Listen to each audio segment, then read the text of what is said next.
Hello and welcome to Film Seizure, or I should probably say, welcome to Film Seizure.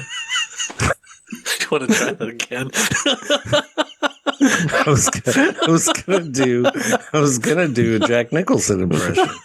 Welcome to Film Seizure. My name is Chuck Moore, and it's all staying in. So welcome to January, right? We're in Chuckyary. Chuckyary.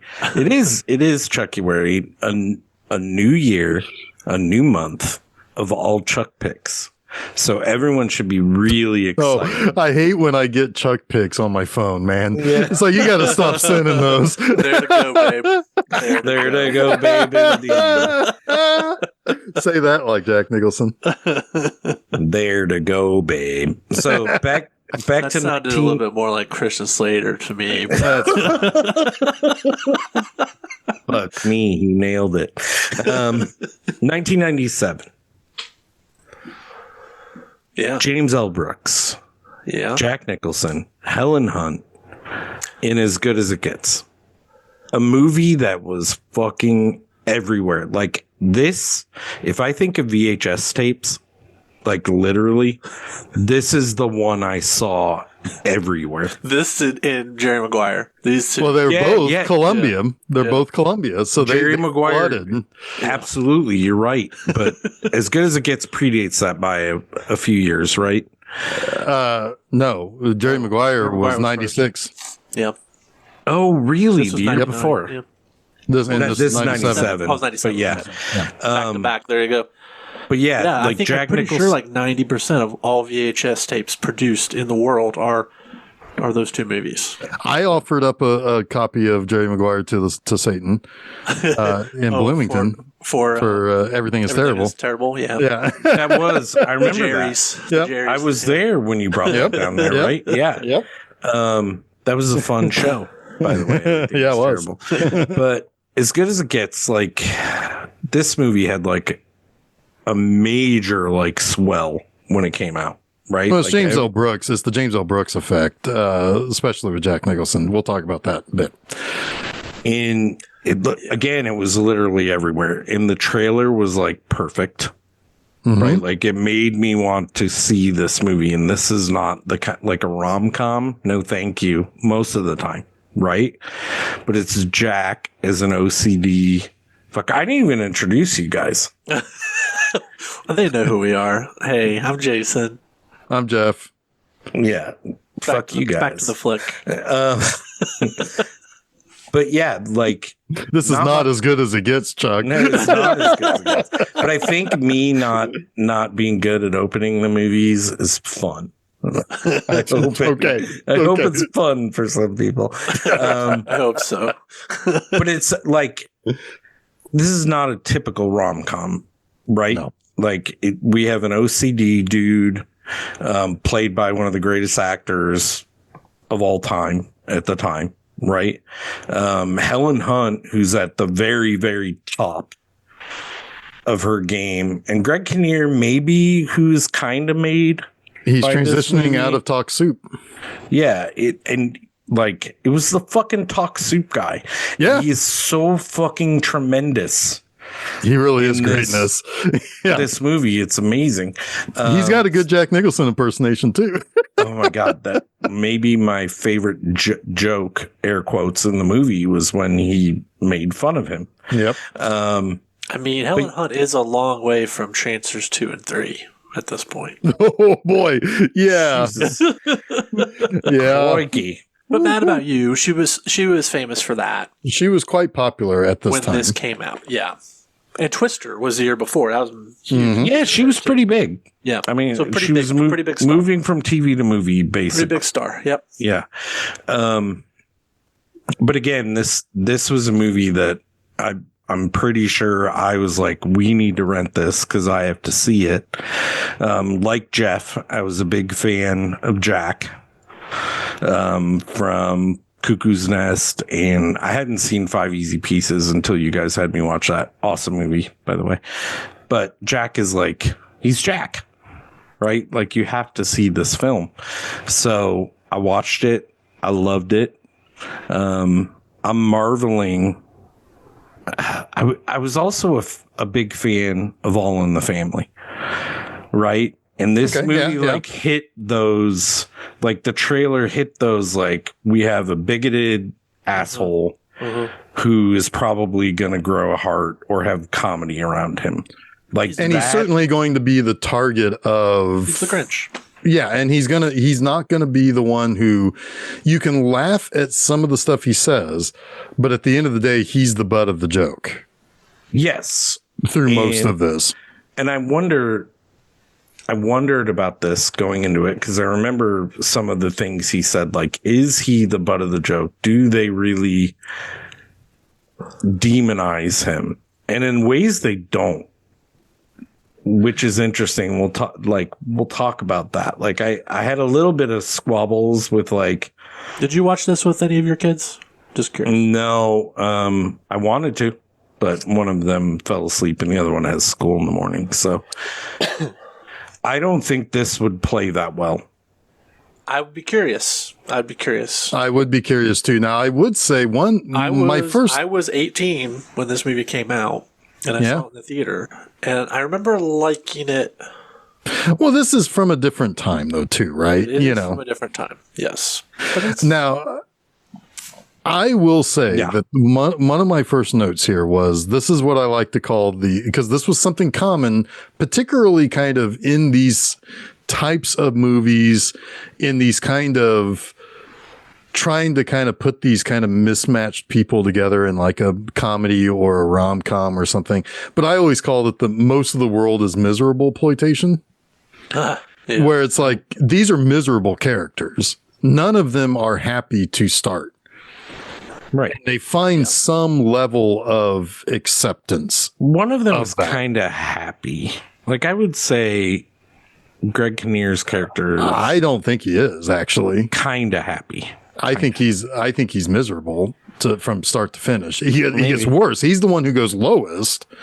I think he has demons that we only see cracks of.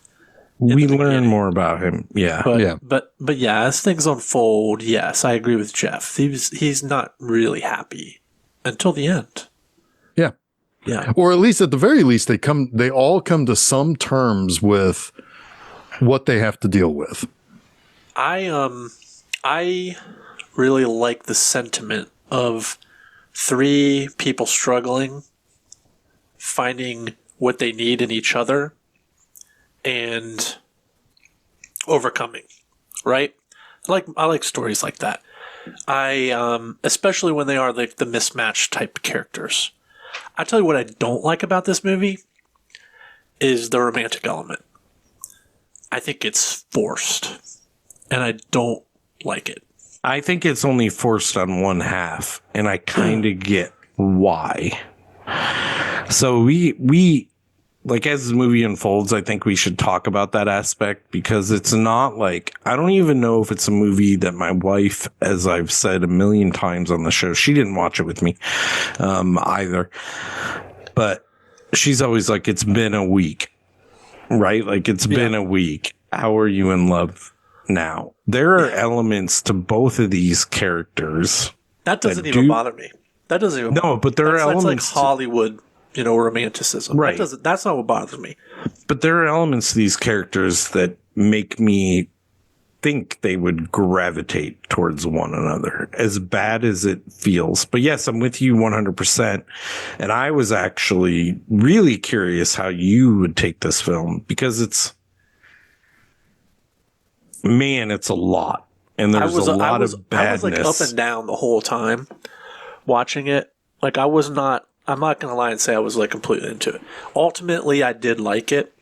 And I think that there are elements of this movie that overcome its faults. But yeah, I honestly wish that it had ended platonically rather than the way it ended. I think it will. I agree with that. I think the relationship ultimately is not going to end romantically. I mean, there's way too much reality.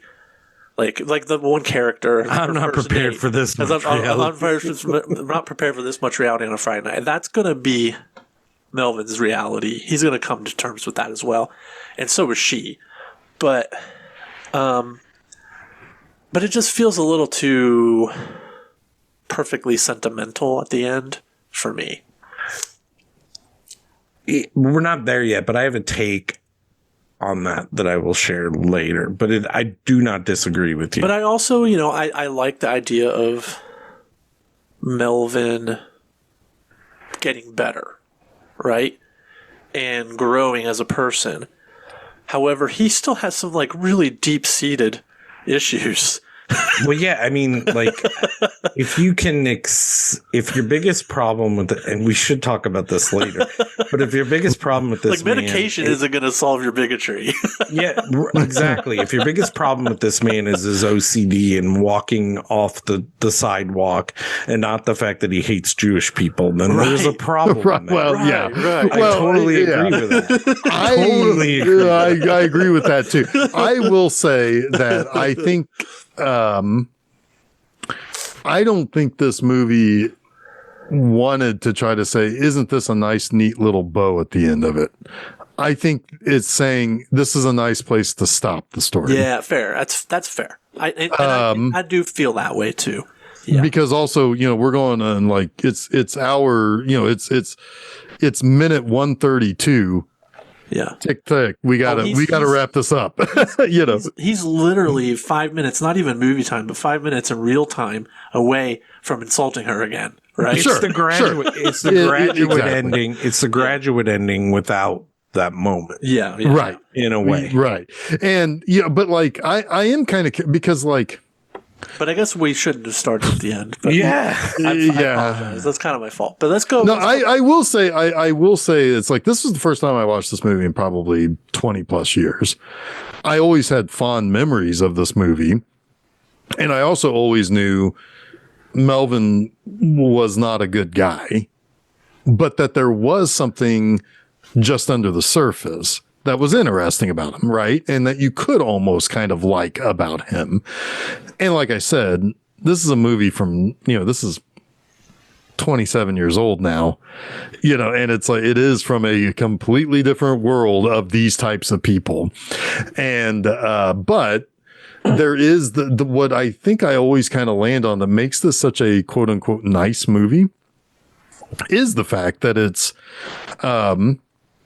is the thing where everybody in this movie has a bevy of problems. Yes. And, it's like, for all we know, and we don't really know that well, but for all we know, Cuba Gooding Jr.'s got problems too, that he needs the others to help him with, which he does kind of.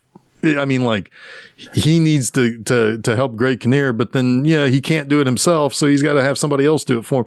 But like, there's something there too, right? Like so everybody is whatever kind of miserable. Organization there is that helps people like you, let me know. I'll donate. So man, Cuba Gooding Jr. he's such a pleasant and he's our person. Connection to Jerry Maguire there. Absolutely. Before. Yeah, absolutely. Yep. Yeah. I mean, he's an Oscar winner at this point. Yeah. Yep. So you mentioned Cuba. We mentioned Greg. Grib Kinnear. He's a mupple. Helen Hunt, Jack Nicholson, Skeet, like through those five, like I guess principal players, Skeet being on the lower end of that. There is not a bad performance in this movie. I mean, you got Lisa Simpson. You've got Yeardley Smith. Yeah. Lisa Simpson. Yeah, she's good too. But is there like that is the thing that makes me like this movie more than maybe I would in other movies is that nobody is fucking bad. Everybody is tremendous in this movie. Yeah. Greg Kinnear probably being the best in my opinion. Maybe. Yeah. And, he's the one who didn't win the Oscar for acting in this. It's weird because Helen and Jack did, right? Yep. Yeah. Wild. But wow. Dude, everyone that works at Cafe 24 is famous. Yes, Missy Pyle. Even the patrons are famous. You've got the Jewish couple. Both of those people are about to hit it huge on House MD a couple years later. Yeah. Oh yeah. Well, it cracked me up to no end that Skeet and Jamie Kennedy were in this together, and I'm like, oh, I think I told you guys privately, like I should have had them sign the As Good as It Gets poster. That's hilarious. That they would have probably gotten a big kick out of that. Yeah, it would have been great. I wish I did it. The manager of Cafe 24 is Shane Black. Yep. That's crazy. No way. That's Shane Black. That's Shane Black. Yeah, that's Shane Black. I love Shane Black. The bus boy is fucking Avon Barksdale from The Wire. He has one scene. Avon Barksdale. The money. The Wire. Yeah. Yeah. He asked for her last name. Yep. Crazy. And and then you got Missy Pyle, who has has one line and a glare at Jack Nicholson. She's got a couple actually. Because she's the one that lends her the dress. She's like, "Oh, let me lend you a dress," or something like that. That's right. Yeah. And Leslie Stephenson, also another one of the waitresses. Well, Lawrence Kasdan is in this too. Yeah, he's Jack's psychiatrist. Of course, Harold Ramis. Yeah, Harold Ramis, of course. And then Maya Rudolph is the like cop in the hallway. One line in the hallway. Yes, I thought that was her. I didn't realize that. And Brian Murray. Now. Brian Murray's the handyman. Yep, Brian Doyle Murray is. Yeah, it's wild, man. Yeah, it's wild. Like the faces in this, like last week's movie with the Muppets was like famous faces that show up, like cameos, right? This movie is one of those just fun mid to late 90s movies where it's like, holy shit, that person, that person, that person, that person. And they're all about to be huge. They're all about to be, pretty popular. Or they were just like living like their best life, right? Yeah. Like Skeet Ulrich and Jamie Kennedy. Yeah. Now, one thing I will say to kind of connect it to the Muppet movie also, this is kind of an oddly both movies are kind of oddly found family type movies, right? Yes, most certainly. Yeah. It's like you are getting outside of a bubble and you're finding people that you can kind of rely on a little bit. This is like at the heart of what I love most about a lot of Stephen King novels is found family, right? Yeah. It's people who are broken, who find each other and who overcome together. Right? I love stories like that. Stephen King writes them better than anyone. And this is one of those. That's the charm of this movie. And it's overcoming is like, it's not even huge overcoming really, except for in one case, right? It's like finding similar. They all have like huge things. I guess they do. I guess they do. But I'm thinking about each other with it in little and small ways. Finding similarities in people that are like in your mind so different from you. Yeah. Right. Like it's exactly right. Yeah. Now, one thing I do want to say is that as I'm kind of thinking about later on this year, as I try to figure out like what do I want to pick for movies, either in slots where I have an opportunity to pick a movie or in like the month that I'll have later on. This is Chuckyary. I get come on. Whatever, Jeff Lye. But whatever it is. It should have been Jason Wary. It should have been Jason Wary. Well, J-Prol is better. I think it could still be July, just spelled with the G-E-U. That's true. Yeah. I could, anyway. But yeah, it's like this movie made me think it's like, I'm definitely. Made you want to be a better man? No, made me want to pick a better movie from the same group.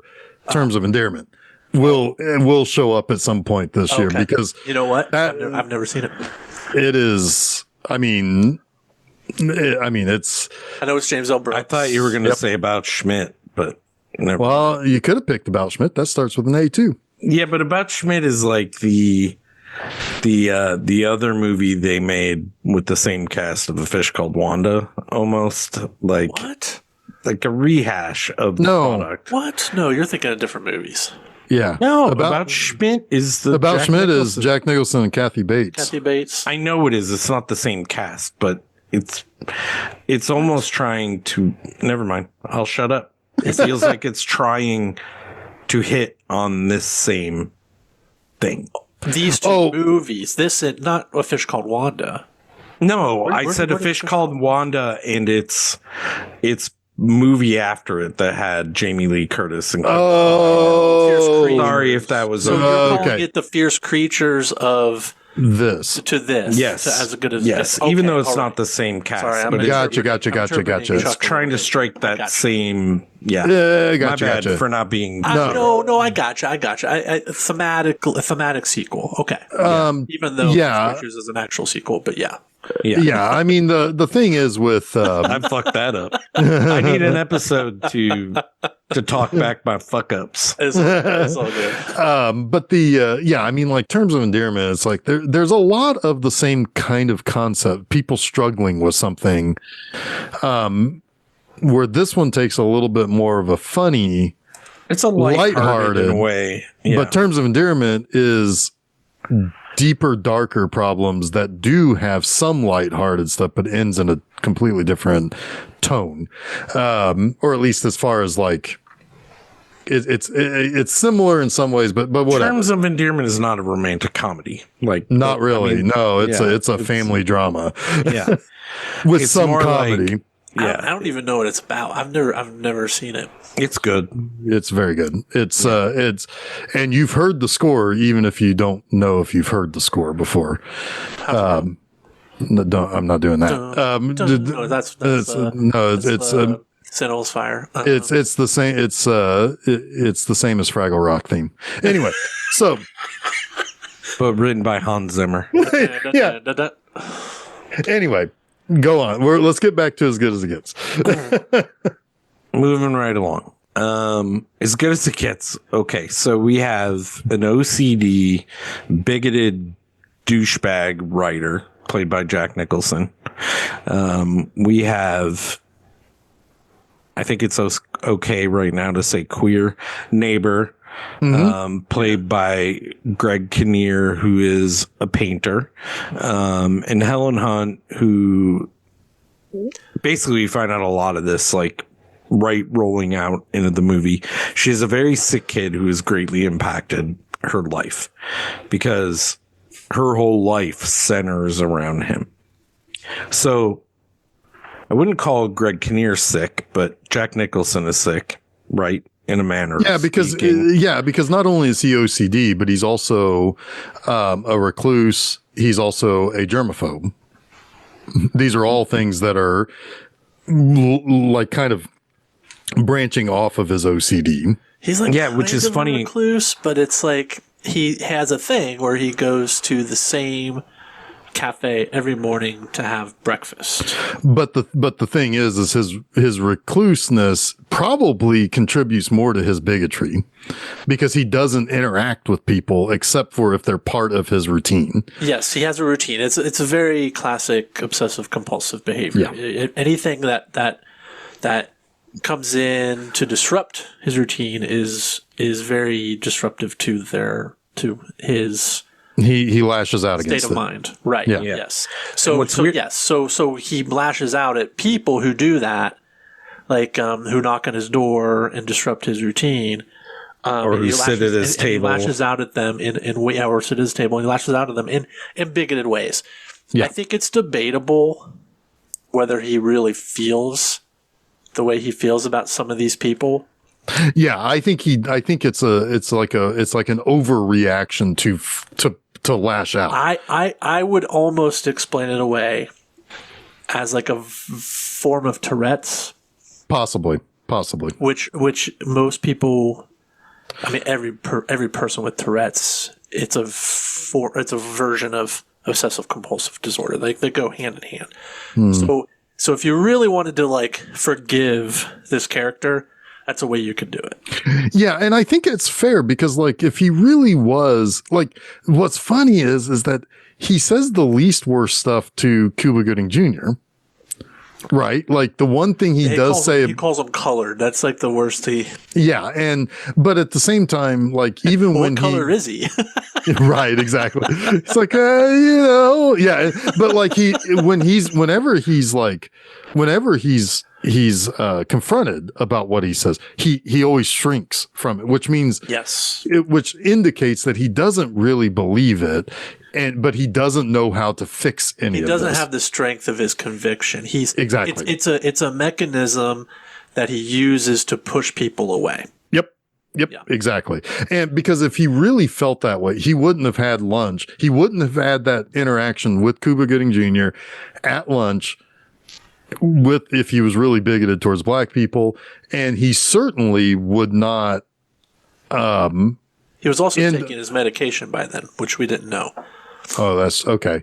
But still, this I mean, it's really interesting, which means that he's willing to engage because he's on medication. If he really was bigoted, he wouldn't want to engage. Exactly, and that's even like he does have some like bad misconceptions. Sure, specifically about homosexuality that come exactly. Yeah, because like, but that could be. I mean, that could be part his age. It could be part the time. People that talk in metaphors ought to shampoo my crotch. I'll just say that. I'm afraid he's going to pull the stiff one eye on me. Yeah.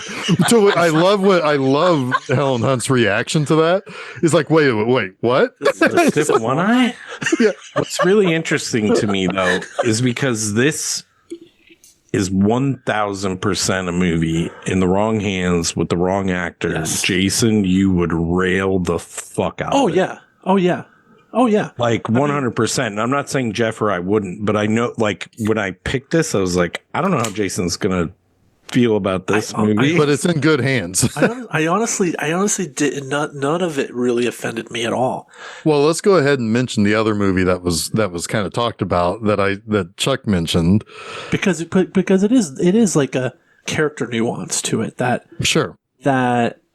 there is growth, right? And there are things that you can understand about the character that can help explain why he is the way he is, right? Yeah. And it's played very like Archie Bunker, right? Yeah. I mean, yes. That's a great show. Again, in the wrong hands or misinterpreted.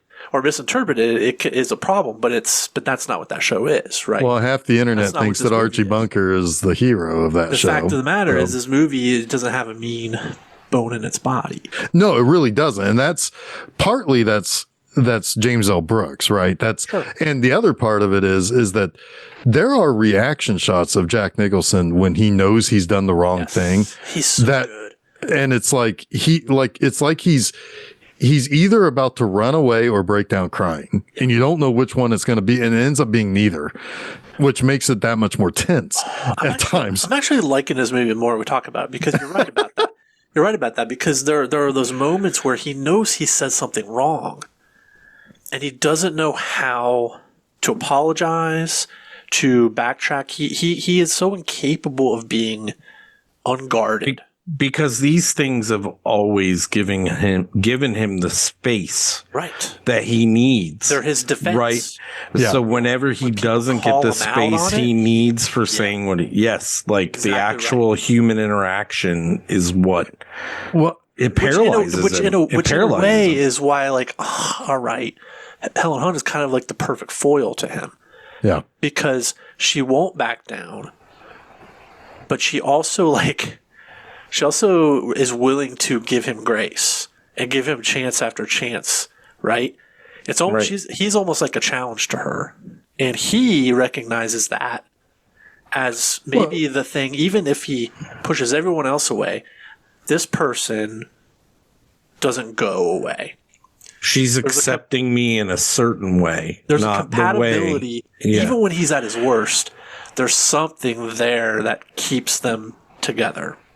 Yeah, it's very part of it is written that way. She understands illness. She understands that he can't help that, much the same way that her son can't help but wake up and throw up sometimes. That's why I think this movie is so smart, because even her reason for being drawn to him is him showing an interest in her son, and every love interest she has. Let's forget the one. Well, not forget. Talk about the one that we see is appalled by it. Yeah. And this man, Oh, he was more than willing to have sex with her with the bedroom door to her son open, with her mother there, until there was puke on her dress. Yeah, and then he's like, So that guy, that's what's his? He looked. I know who he is. He's so familiar. But anyway, while you're looking, like Melvin, he was in some 90s horror films. Melvin shows some compassion towards her kid at some point. Not even before he takes care of him, but well, he shows interest. It's like, him, like, yes, asking him about him and how he's doing, and the problem is the first thing he does is it sounds like your son's not going to be alive much longer either, which he can't help himself to say that, but it's the moment where it's like he realizes I have really fucked up, and so the next time he tries to be, instead of running away, which is important for him. Because again, we were talking about the defense mechanism. Like that would have been the moment where she would have been standoffish, but instead she challenges him. Mm-hmm. And he's like, I can't do this with this woman who's very important to the function of my life, not my life, but the function of my life. And that's where it starts out, right? Because he doesn't do the things he does out of the goodness of his heart. He does them because he has the means and because there's a self-serving the purpose. Order of his life. Yes. Right. Yeah. Exactly. Which which is funny because it's like in some ways it's helping both her son and himself, right? Like, but like in a medical, everything he does is self-serving. He doesn't even understand, right? How impactful his actions are on her life. Right. All right, so let's go back a little bit because this is all good stuff, and I will say, I real quick before we dive in, the one thing I was referencing before the one thing we referenced, saying the one thing. Oh, that guy. By the way, I can't remember his name, but I do remember he was in Four Keeps with Molly Ringwald, where they have the baby to raise it. You remember? All right, no, I mean I know that movie, but I never saw it. Rom-coms, like we're ever going to watch any of those. Anyway, the one thing I was going to say is that Chuck was concerned that this was going to be a Big Chill situation. Oh yeah. Oh, where did you guys have a side conversation about this? Well, just a real brief. He said, "I'm worried we have a Big Chill scenario coming up tonight," and I'm like, "Why?" And it's like, well, whatever, But I think we would have heard from you if that was going to be the case before we started this episode. I wouldn't have, and that's why I went to you because you said, "Oh, Jason's already said something." Oh. Because Jason is not, we do have these, it's kind of funny. We have this kind of circular conversation, right? If it's a movie that I picked and one of you doesn't like it or has a concern, you're not going to tell me. You're going to tell each other. I mean, I was talking to Julie, but... Yeah, but wait, Julie Benz did also? Jason. Yeah, Julie Benz too. Yeah. This movie is even better in my eyes because you are accepting of the shit that I was questioning. Does that make sense? Yeah. And honestly, like the more I talk about it, that's sometimes a way I have to process. Me too, almost a lot. Most of the time is like talking it out, saying it out loud, and working through my feelings about something. And yeah, I mean, I think this is an excellently written movie for sure. It's clearly well acted. I mean, my God, Nicholson and Hunt are both great. I still have like a weird issue with the chemistry and the romantic aspect of it. We'll get to that. But I can buy it. But yeah, I mean, it's a good movie. It is. So the word I would use for it is it's such a pleasant movie. Yeah. Even in its moments of like harshness. Yep. It's still you're with everyone else. Like, yeah, yes, and you want that to be resolved. I'm repulsed by you. You should be. That's the fucking point. Yeah, but I want it to be side, right? But I want him to do better. Exactly. Also, I want him to be lifted up by the other two, and or you're whatever. As frustrated by him as Helen Hunt is, right? Yeah. Like at every turn, every time you think he's gonna get there, he pushes her away again, and you feel that frustration, right? And even her problems with him make him not a better character, but better in our eyes, because we know he's not trying to do the things she thinks he is. Mm-hmm. Right? Yeah.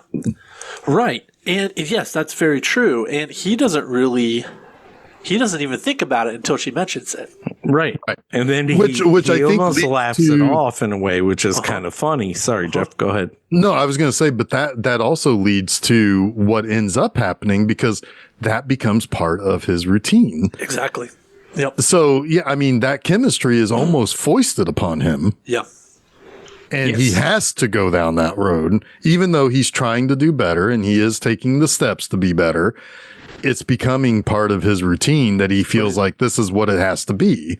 What's interesting about that, too, is that it is what leads him to be better. That's right. It's kind of a circular upon him. Yeah.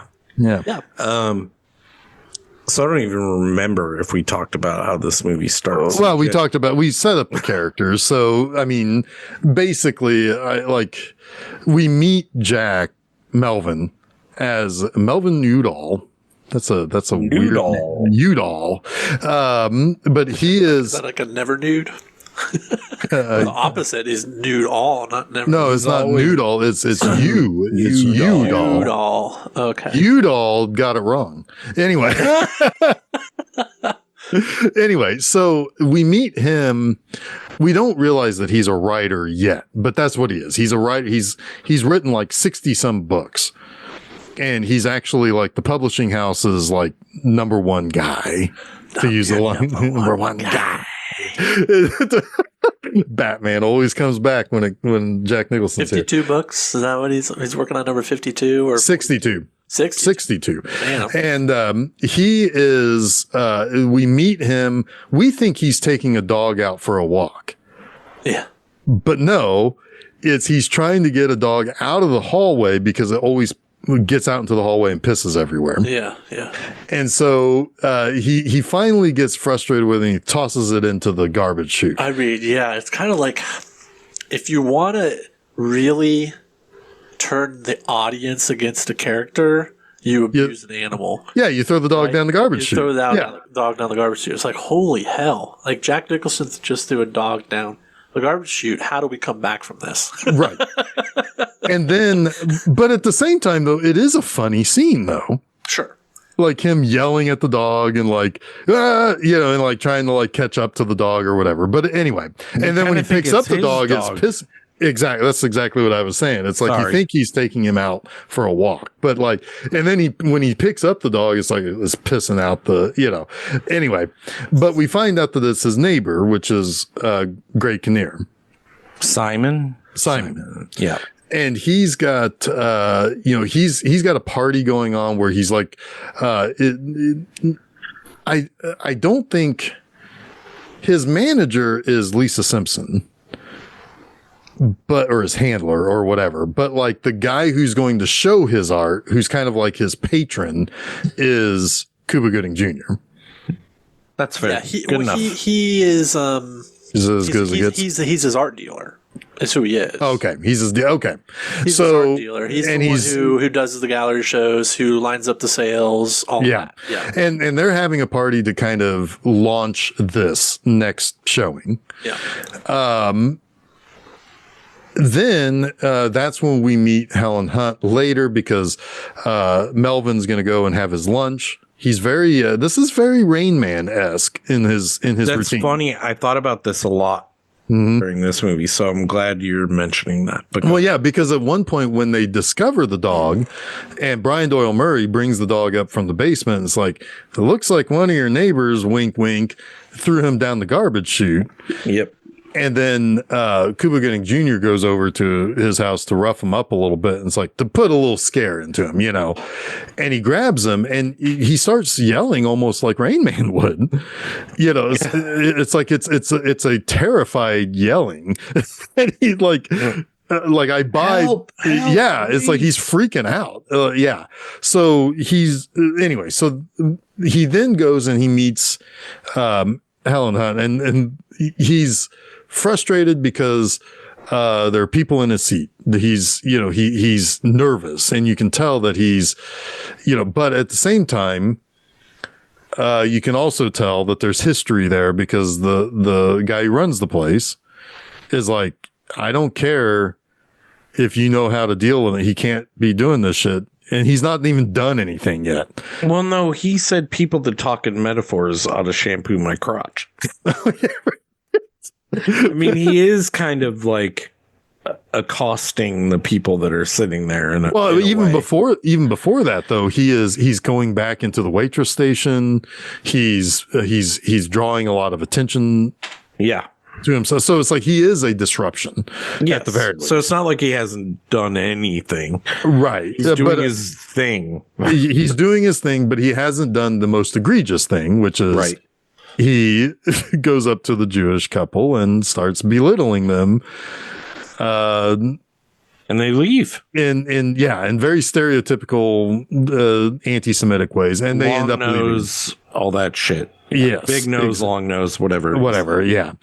And so they leave and he, and it's like, and he sits down and you see he's got his whole routine. He brings his own plastic silverware, which is pretty funny later though, when the other waitress like, oh, what's this? And it's like touching it and shit. It's like, come on. I mean, this man like takes a bar of soap and won't even trust it to like he takes, whatever. Yeah, I mean, Chuck, I know why you buy so much Dr. Squatch. Oh, it's not to get Sydney Sweeney body wash genie over. It's because you are turning into Melvin. He's got it. I'm sure you've got a medicine cabinet that's just got stacks of these. Okay, it's not for that reason, but I probably have like 12 bars of that soap right now. It smells so good. It's so Why good. Do you buy so much? I don't. It probably lasts me. No, that'll last me a year. What I have will last me a year. But also, they come out with new fragrances. Not to belabor this, new fragrances with heavy grit, medium grit, light grit, no grit, and it's good shit. Like, I don't know what you use to wash your body, but this shit is good. Irish Spring? I'm a liquid soap guy. I can't. I just get my bars of I just get bars of Irish Spring, man. All right, I'm going to say one more thing here. It makes I don't like my skin to feel like squeaky.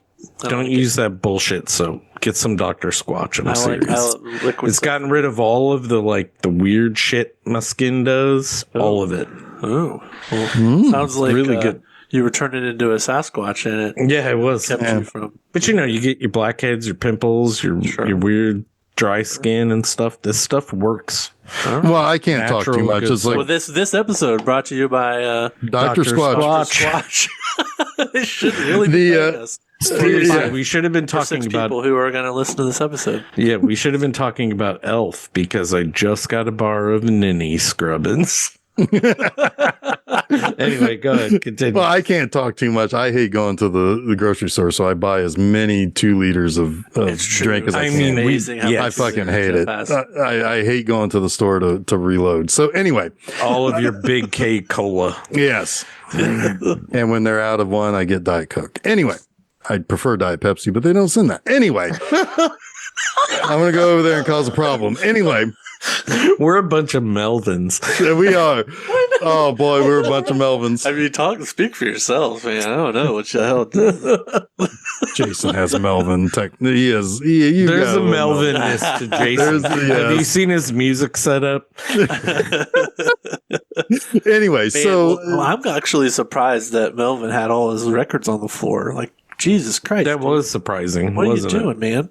Yeah. Well, he doesn't let anybody in, so what difference does it make? No, it's not good for your records. You don't put them on the floor. Well, whatever. I mean, he can play his own music, too. One song, but he can play his own music. Very well, that one song. That very well. Anyway, so so you get everything you need to get. And when he's very mean to Greg Kinnear. He's very, he says just the most bigoted shit to him. And that's pretty much the setup that kind of repeats in cycles, right? Like he overhears Helen Hunt say stuff about how sick her son was, and that, and he says something about like, or she says something about like, you're not because he complains about how long he had to wait for her. And she says something about like, well, it's not going to kill you or whatever. And he's like, well, it doesn't sound like your son's going to be alive much longer either, which really, really pisses her off. And we talked a little bit about that. You will never come back here again if you say shit about my son. Tell me you understand. And he does do that shrinking thing, and it's very important, right? Like her standing up to him and him very meekly agreeing he understands. Yeah. It's those moments that win him the Academy Award, in my opinion. Yeah. Yes. Because that's so not Jack Nicholson in most of his roles. That type of vulnerability. Yeah, we know him as a kind of a robust or... Go ahead. Sorry, Jason. No, it's, you're right. Exactly. Well, we've seen him in another very, very famous diner scene. Yeah. Where that is a whole different Jack Nicholson than the diner scenes in this movie. That's Five Easy Pieces, right? Like we see Jack Nicholson like be emotional, right? Mm-hmm. But this is very different. This is almost like reverting to childhood trauma. He's being scolded. Yeah. Well, that does come up later in the car, which also connects the Five Easy Pieces in a sort of way. Just the opposite. It's a spin on it. Yeah. But anyway, it is a very nuanced performance by Jack in this movie, for sure. Well, he has he has the trailer lines, right? Like I think of a man and I strip away all reason and accountability. That's a great fucking line. And and then the you make me want to be a better man. Yes. Those are the things that were in the trailer. This ghost sells crazy somewhere else. We're all stocked up here. That's another one. Oh, that's But those aren't the lines that win you an Academy Award. No, those are the lines that you write for Jack Nicholson to read. Well, that's what's interesting too. Like, sorry, Jeff. No. Go for it. The fact that all of those lines were in the trailer tells you it isn't what. Right. The role was. Those are the zingers. Those are the zingers. Hey, well, I'll get to the I'll get to the better line, to the follow-up line to one of those that I think is the best line in the movie, delivered by Jack Nicholson. That is. So we'll get there. So anyway, continue on. I'm passing the baton. Don't worry, you'll be back on your knees in no time. Back at work yes, today?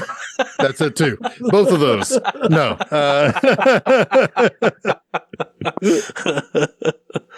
Oh well, shit.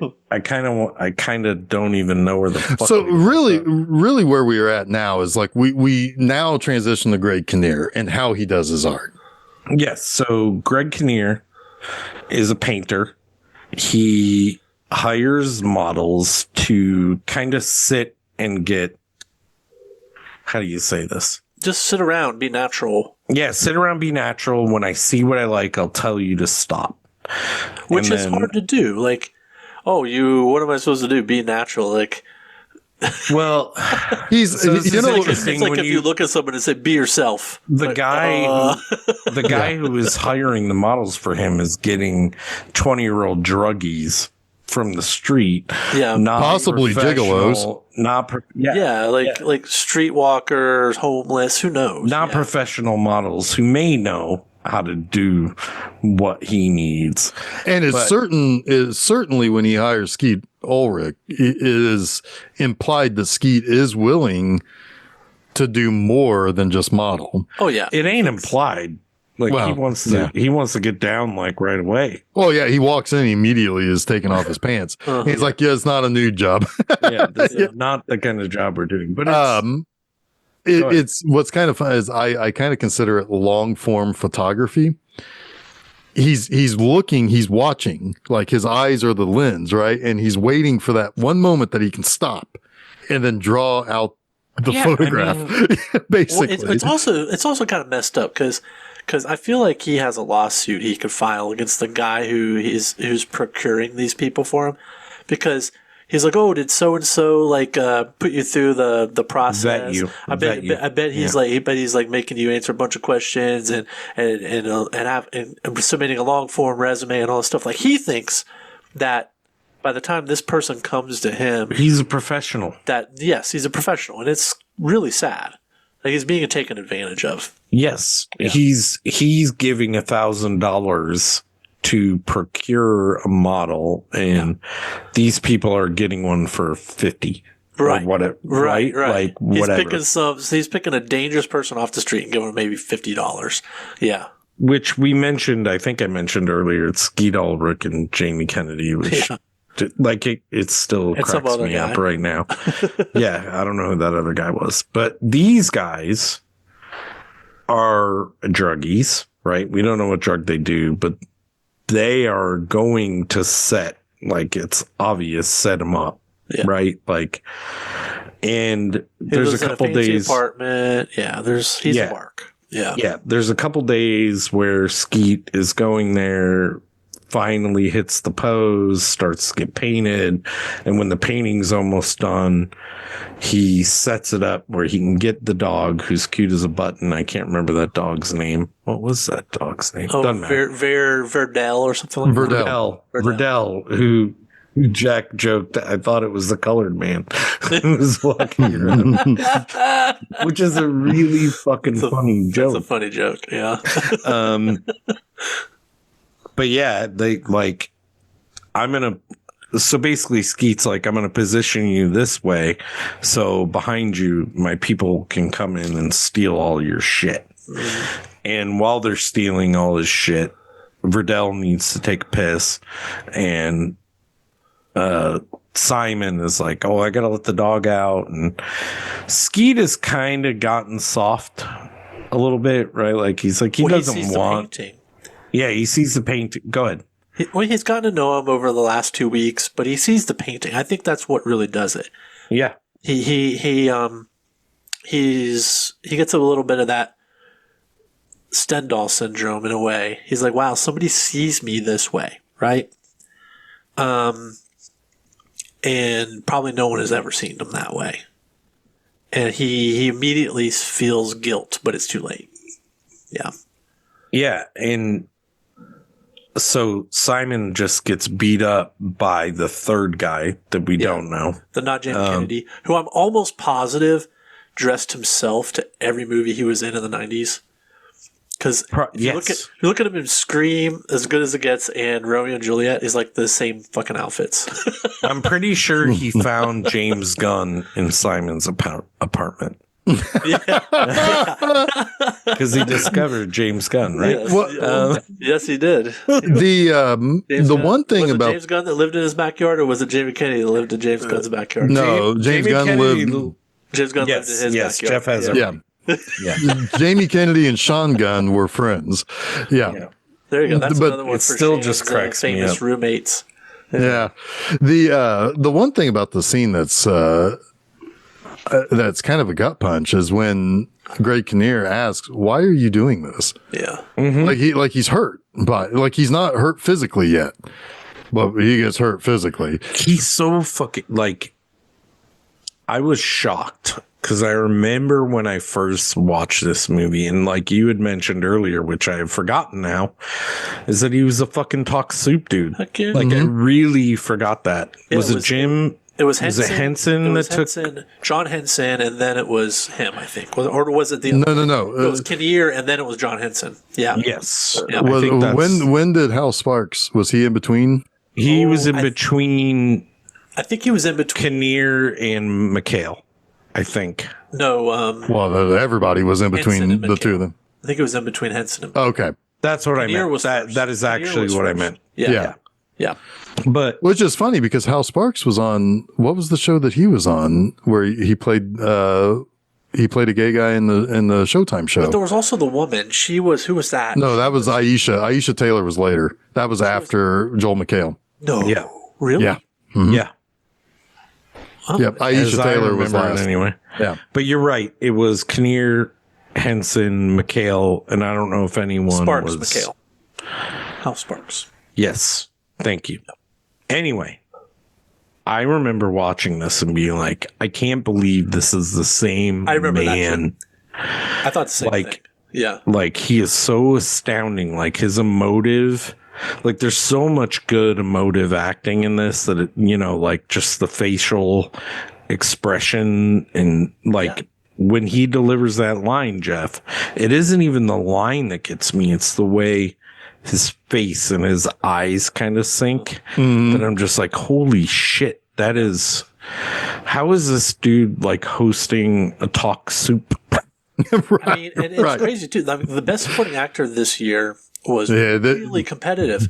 It was Burt Reynolds in Boogie Nights, Kinnear. It was Anthony Hopkins in Amistad. It was Robert Forster and Jackie Brown. And then the winner was Robin Williams in Good Will Hunting. I mean, holy moly. That's kind of amazing. Category. Yeah. I could think of three people I'd really like to win that other than the winner, but... Well, because Hopkins was really good in there, too. Yeah. He was one of my three. Yeah. Yeah. It's wild. But anyway, because Greg Kinnear gets the shit beat out of him, he has to go to the hospital. And Cuba Gooding had threatened Melvin earlier, like, you're going to make this up to Simon. And because of that, he has to take the dog, which is some of the best shit.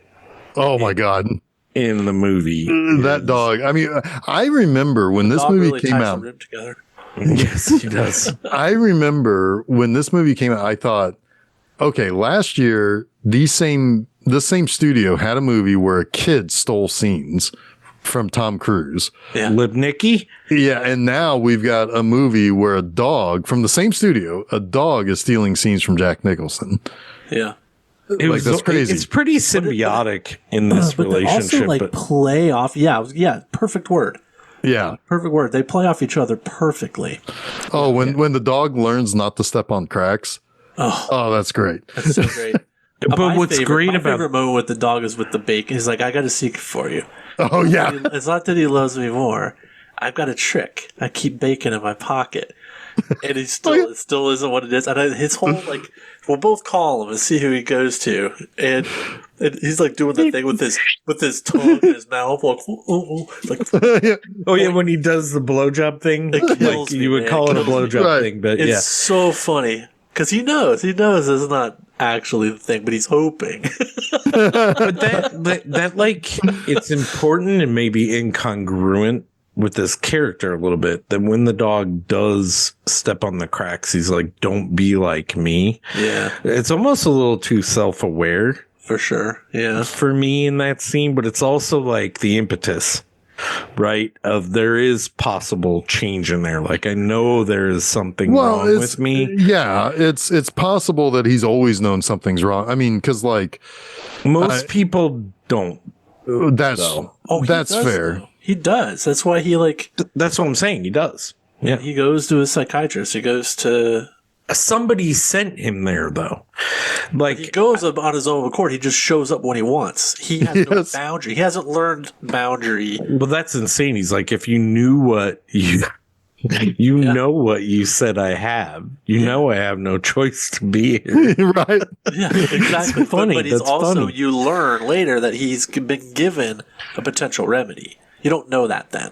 Right. Yeah. Well, I mean, it is I do think it's a pretty good title drop as well, because there's a whole room of people who are like seeking help, and he's like, "What if this is as good as it gets?" I mean, like, that's not even a really good title drop. It's like one of the best. It's kind of everything. Yeah.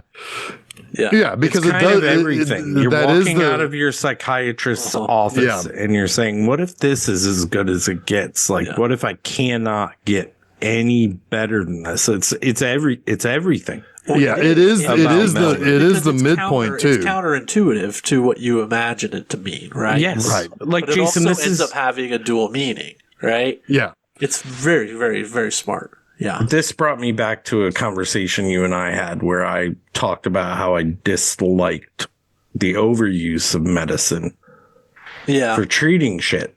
And I'm not going to divulge all the things we talked about, but I've learned a lot since then. Chuck used to be Tom Cruise, is what he said. And he's evolved like Melvin. But I've learned a lot since then. Like, I know that people, it's weird because there is a very and not to get very political right now, but there's a very anti-medicine sentiment, or a very anti, big conglomerate medicine, right? Like, going on right now. There's levels to it. I don't think it's the medicine that's in question most of the time. Well, people are missing what they're angry at. They're missing the target. They're mistrusting the medicine because of something else. They're lashing desperately need it and can't get it. Like that too. They're lashing out at the thing that's produced, not the people who want to make money from the thing that's produced. You're so close. It's like some of those people are like, you're so close to getting it. You're so close, but you're landing on the wrong scapegoat. Yeah.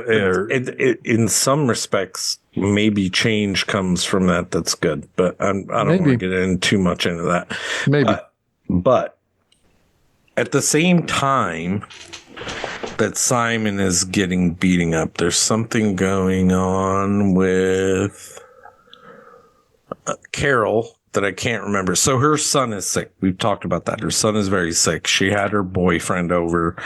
The boyfriend left because the kid threw up on her shirt, and she just can't find care for her kid. Her mom helps take care of the kid, but I mean, she's pretty much on call because she's constantly taking him to the emergency room because they don't have stable care, and nobody knows how to diagnose this kid. It's like test after test, but the way she puts it, it's like she gets every 9-year-old doctor that they have staffing the emergency room.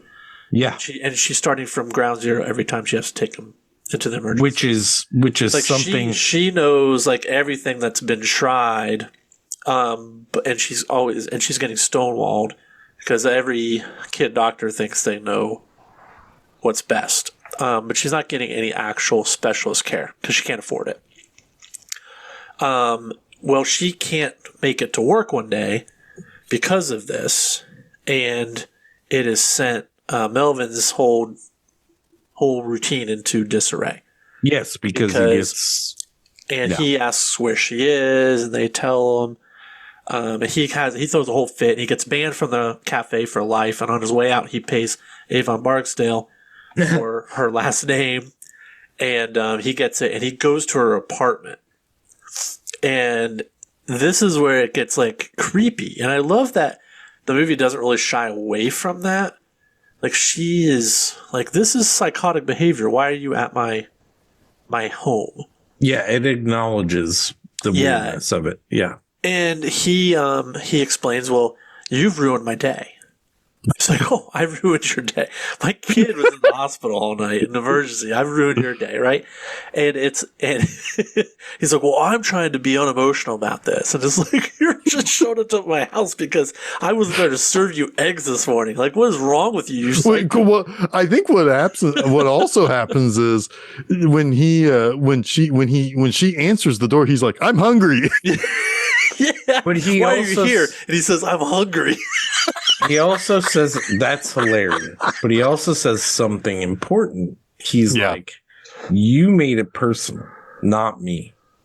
But he's wrong, but that's because he showed up at his, like, that. This is his disconnect with reality. And one of my problems with this movie still, I think, is Helen Hunt's character apologizes way too much. That's me. I'm an apologizer. She is well within her right to say the things she says when she says them, and then she ends up kind of going back to him and apologizing. And it was me when I said maybe it is, maybe it was, but still you shouldn't feel that bad about it. No, I agree with you to a certain extent, but I think that there is kind of There Maybe is there's there a is growing a acknowledgement of his condition. there is partly that, and it's partly what he ends up doing that I think. Right. It compromises. I think it compromises what a normal person would I do. semi disagree Right. with you guys. Well, I agree with you guys in your assessment in some ways, but you may not see me this way. But some people just apologize every time they feel like they were wrong, even in a situation where somebody wronged them more. Like, They do, I but apologize. it doesn't mean that it shouldn't drive me crazy. No, it does. I'm sorry, guys. You're right. The way that you said it drove you crazy. I felt like you thought it wasn't a reality-based thing. It's a little bit too which effusive. to me, it's a little bit too effusive. I'm very my buddy Brian makes fun of me all the time because I apologize every time I make a joke. Wait. You have other friends than what's on this show? Yes. But this is maybe you feel like you offended someone. Right. And in times where you don't know people as well is like, this is why I think you guys wouldn't. But she's just defending herself. She is. And sometimes we feel we need to do that, especially around people we don't know as well. I'm just saying. I may not be right, but I apologize a lot in weird situations. Up with a lot from this guy. She should not. She should not. But something we did not talk about. He has kind eyes. But something we didn't talk about earlier. He has Jack Nicholson eyes. I don't think those are that quite. I don't think they're quite that. I mean, maybe for New York. I don't know. Anyway, Chuck, go ahead. No, well, that's another good point. Is she the only person in New York that will put up with anyone's shit, much less this pile of shit? Wow. Well, she also might be a bigot.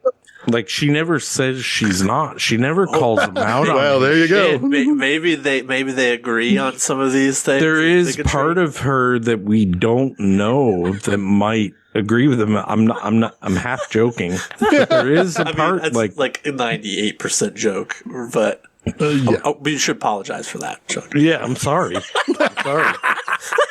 Put it in a letter, Chuck. I'm going to write a letter. Yeah, I mean, she writes actually, it's right. That's the thing. Jeff, read it. Oh, thank you. All right. Well, let's see here. There's too much here. I'm not reading it. But on the other hand, here's the thing. I do. She has a conversation with her mom. All right, we should talk about the fact that there's one other thing he does here with her son that she also apologizes for when she shouldn't have to necessarily, right. But he corrects him. Well, he says something to Spencer, and he doesn't really say something back. And he says, well, son, you should say something when you're spoken to, basically. And she's like, no, fuck off. Get the fuck out of here. I won't have you lecture my son on manners. Right, exactly, yes. Any adult might do that with the kid, though. But, yeah, go ahead. Her reaction is absolutely I agree. Perfect. I agree. Yeah. I agree. I agree too. I don't. But what happens is he ends up paying for a specialist, Egon Spengler. Egon Specialinger becomes her son's like private doctor to cure his asthma, and he goes from being like in the emergency room every other night to playing soccer. It's incredible.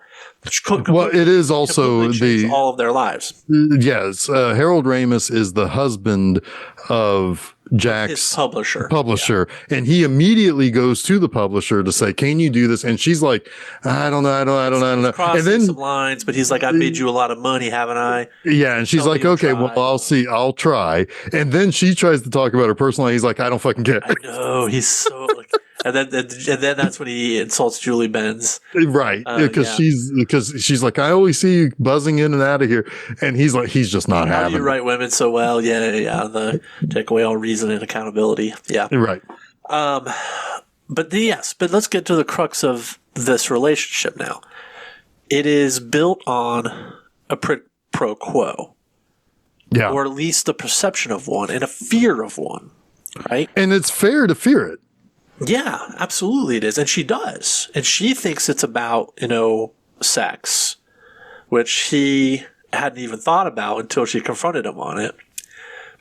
But then he wonders, well, why maybe I do like her that way. It almost kind of like stirs something there, which is like I said, I think it makes it part of his routine. Yeah. But at the same time, it's like she becomes like overly effusive, or she still kind of like reacts appropriately, but then feels badly about it after the fact, right? Yeah, because like because the whole meeting with her and her mother and Harold Ramis, and he's talking about all of these things that he can do. He's already sent off for a test, and he's like, "I'll have it tonight." Yeah. And she's like, "Tonight? That's insane. That's crazy." And he's like, "Yeah, well, I mean, this is normal." Which there is a classic '90s. You got to throw in the HMO joke from the '90s. Anything '90s that has anything to do with health. Like watch a medical show in the '90s, watch a movie that has somebody going to a doctor, and the HMO joke is going to be brought up. It's brought up here, and he's like, but he's like, no, I've got you taken care of. Here's my card. If anything happens, it's got my home number on it. And she's like, oh my God. And he's like, well, wait a minute. What's this going to cost? And he's like, well, the costs are going to be considerable, but I've been told to directly bill Melvin Udall. And she collapses at that point. It's like all of that hope drains out of her face. Well, yeah, and she's like, what am I getting into here? Yep. Right? And she can't sleep over it, and so she goes to his place, finds out where he lives, goes to his place. She knows it because it's on the billing information, and it is kind of funny though. It's like the rain storm is happening, and then like it like soaks through her shirt, and the one woman in the elevator is like looking at her strange, but she doesn't understand yet until she knocks on the door, and she's like, "Oh shit, you can see my boobs," and that's when she gets mad at Jack for like seemingly sticking her in this, as Jason She's like, said. I'm never gonna pro quo. I'm never gonna sleep with you. And his face again, like Jason mentioned earlier, like what wins him an Oscar is that he's like, what? He's almost embarrassed by it. Yeah. I mean, it's so totally out of like all he wanted was breakfast tomorrow. It's the last thing on his mind, and he's astounded that his act of kindness, what he thinks is I don't even know if he thinks it's an act of kindness. Honestly. Well, it's utility. He's got to have her back at the plate because she's part of his routine. And he's like, no, I don't want sex. I just want breakfast. Like we can skip all the night shit. Yeah. Just go to the morning. Right. Yeah. Right? I just want the breakfast. It is like a funny joke about like being adults and what happens at night. Right. And then in the morning, he's like, we don't have to do the night shit. Let's just get to the morning shit. Yeah, exactly. But and so she and he's like, so are you going to be at work tomorrow? It's like that's all he wants to know. And but she's like, she then tells him that she should thank him for the kindness. She does also say that, and he's like, put it in the letter. He's like embarrassed. He's like, just put it in the letter. I don't want I don't want to see you right now. Basically, he's so embarrassed. Right. And she's like, that's when she goes overboard she over apologizes at this point. That's part of her kind of personality. If everybody's a personality type in this movie, I get this personality. No, type. and I understand that too. Kind of me. Sure. Like, really. And I get that. But it's at this point that she over apologizes when he asks for a letter. And she's, in a way, I think she's trying to impress a writer. Yeah, I got that impression too. Yeah. And so she feels extra burdened to make this the perfect apology. But when she tries to give it to him, perfect thanks. Right. Apology and thanks and everything. It's basically dumping her entire life on somebody who will actually maybe do something to help it better be better. It's so awkward when she's like trying to read the letter to him. Well, yeah, it's like, but he asked for a letter. He didn't even realize that she might do it, and then he doesn't want it anyway. He just wanted breakfast. God damn it! Well, the best part of that scene is Cuba Gooding Jr. because he's laughing the whole time. He's like, "So you didn't want." You told her you didn't want thanks, but how do you think that went over? Right, yeah. It's really good. So yes, at this point, Simon, who's estranged from his parents by his own, like, not wanting to be around them because of their acceptance of who he is. Well, they paid him to get lost. Basically, we didn't know that just yet. We didn't know that yet, but yeah, there's no estrangement. But there's a good feeling around the fact that it's because he's gay. Yeah. Yeah. Yes. Yeah. And Perfectly reasonable to believe that in 1997 or 2025. Right. But he's been advised that he needs to go ask his parents for money, and he's like, I'm not going to call them. So Cuba Gooding Jr. is like, well, you got to go there.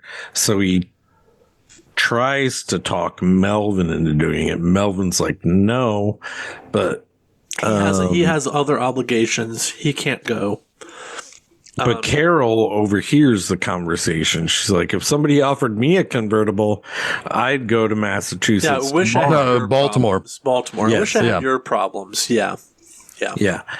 And that's when Melvin's like, oh, okay, I'll try to rope her in. It's so whiplash. Like, she just went from like trying to pour her heart out to being like tough-nosed New Yorker. Yeah, it is. This is New York City, though, right? Yeah. Like, this is exactly what happens every day in New York City, right? It's moment to moment, and it's really fast. But it is, Yes. but it is New York honestly, Minute. like true to their relationship because she'll be vulnerable and then he'll insult her and then she'll revert back to their prior stage in their relationship, which is tit-a-tat, right? Yeah, and I will say that there are times where she is I do feel that there are a couple of times where she takes what he says too quickly the wrong way. Because she'll know that he has an issue and that he's trying to say the right thing or do the right thing. Yeah. And then he says something slightly off or way off, one or the other. But then the first thing she'll do is like, well, go fuck yourself. I'm out of here. So it's a little bit like for someone who has obviously been so patient with him, she's still like unable to understand how to read him. Right. Right. Well, so there's a part of her that's been patient with him for the $1 that he gives her every day. Right? Like she has been taking from him. Yeah. For years. That's something I never really considered. I don't know that it's been overt, but yeah, he must be just a hell of a good tipper, right? Yes. Yeah. Yes. Like there's no reason. Well, I think Shane Black says, I don't care how much he tips you. Oh, does he? Or how much he buys here. Yeah. He fucks around. He does. I think he says buys here. Yeah. But I guess you're right. Like a tip, he probably does tip well. He's like she's relying money on is not his an issue money to him at all. Yeah. Right. Obviously, it's not an issue with him with Errol Ramis coming in and right, exactly, busting them ghosts. Well, so there is 62 books. She is the same as him in a sense on the other side, right? Like she relies on his dependency on her. And now she's relying on it now even more. And it's crossed the line of what's generally recognized as appropriate. Right, because she worked for it before. Yes. She's not working for it now. Fair enough. Yeah. That's the way I see it anyway. That's a good way of seeing it, yes. But they're going to go to Baltimore to see Simon's parents to ask for money because Simon needs $61,000 to meet his bills. Something like that, yeah. Which is funny because Melvin probably has it. Yeah, but Melvin doesn't have the same. Like, It is like finish the movie now. Melvin can give him the money kind of moment. There is also nothing really in it for Melvin to just give. That's that true. also That's draws true. the distinction of what Melvin's motives are. And I think that is important, right? Like you said, Jason, just then, there's nothing in it for him. What we don't know at this point in the movie is that Melvin has been taking his medication. Yes. And that Melvin has been thinking about Helen Hunt. What's her character's name? Carol. Carol. He's been starting to think about Carol in a different way. We don't know that. So he does ultimately see this road trip as a way to... He's made specific playlists. Endear himself to, but also, be near Carol. But can you see it any other way? When she asks if I owe you, like so good, and it's also so skeevy, and in the wrong hands, it would be like, fuck this movie, fuck everything about it. Right. The nuance is here, man. The nuance is here. Yeah. Go ahead. I almost think this is a better script than Good Will Hunting. Good Will Hunting's a better story outside of the story. To Boston kids making good, but man, this is a good script. It is. It really is. Like it connects dots that like all the things that would make me mad about this movie are resolved. Yeah. Yeah. But are you mad about Helen Hunt? Oh my God, I had to. Sorry, you had to. You go to Helen Hunt. Sorry, you can't say mad about and not go anywhere else. Are you mad about you, doll? That's what you should have. I should have said that. Yes, sorry. Still not over Burke. Anyway, where are we? So they get that, and so as they're traveling down, it's like Helen Hunt is wanting to hear from Simon. Like she cares about people, something that Melvin can't really. And this is like he gets stonewalled. Adventure for her. She's like, oh my God, I can actually do this. Right. Should I bring dress up clothes? And Melvin's like, yes, I guess. Oh my God. Him going around, it's like, do they have hard shell crab here? Do you have? It's like, of course they fucking do, Melvin. This is Baltimore. It's like every place does. That one more time. It's like this is the last one. This is the last one. Wear the house dress, and I have to wear a tie. But I mean, at the same time, it's like that's one of those things that she gets overly angry about when she should realize that he doesn't really anyway. You know what? But still, it's wounding, right? Sure. I know you're trying to move this along, Jeff, and I just have to say it in my life, with people in my life, there are times when I say things to people in a very direct manner where they don't consider my heart.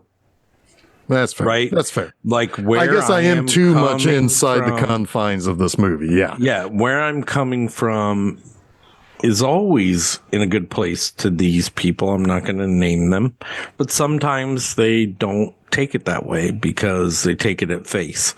Sure. And what he says to her is biting. Sure. No, and I think see that in myself too. Fair. Yeah, sorry. That's fair. Sorry. No, I just think I am maybe caught inside the confines of we've been with Melvin enough to know that he doesn't really mean everything he says. But she doesn't know him that well. But she doesn't know even him though like that. we know him that well. Exactly. Yeah, Yes. exactly. But regardless, I mean, even though she does start to know him that well, she does also start to recognize that he's not good for her. Right? That's true too. Burke's I mean, that too much. I agree with that, but she also starts to like him, which makes comments biting too. Yes. Because right, yes, like her affection for him makes what he says. you can like somebody that's not good for you. And then have to come to that realization. More, Yes. gives even though her, it's gives small. her the greatest compliment she's ever got. It's really good. And it is a good compliment. You make me want to be a better man, right? But yet he still fucks it up. Yeah. Well, we'll come back around to that moment here. We're a little bit ahead of ourselves because during the trip, she's wanting to know more about Simon, and he's being stonewalled, thinking this is my chance for us to get to know each other. And she just cares about hearing Simon's because she knows him. You know, like she's had interaction with him. Simon is new. She wants to get to know the new person. And when they pull over to like explain that Simon's been abused by his father, you know, and the whole story, and he tries to interject with the whole thing. It's like, you know, my father I was abused too. Yeah. Yeah. Which is funny because it's like, yeah, we've seen 5 Easy Pieces. We know that you have issues with your father, Mr. Nicholson. Moving on. We're here to hear Greg Kinnear's story. We're here to get that Oscar clip from that, but it is from the ceremony. One-upmanship. It is. And he is trying to, he's fighting for attention. And he thinks he does not understand. He doesn't understand that Simon is gay, and he doesn't have the same feelings for, like, he's not trying to take. Oh yeah. Okay. Carol from it. So like totally there is 100% thinks this is a battle for Carol. Right. Yep. When it is absolutely is not. It is absolutely not, man. Yeah. I mean, that is super apparent later. Yeah. Yeah. And by the time that they do go out for hard shells, it's like, you are in pole position, Melvin. It's over. You won. Doesn't realize it. He does not know it. Does not know. And she even slips up and calls him sexy, or almost calls him sexy, when he goes and buys, that scene where he like opens the door, but he can't walk in because of the tiling. Well, it's like that one and that one. It's like it's good stuff. But anyway, it is a nice, for 1997, it is a nice jacket tie shirt combo. I will give him that. Yeah. I didn't know how he was going to pull off a tie with that shirt, but it worked.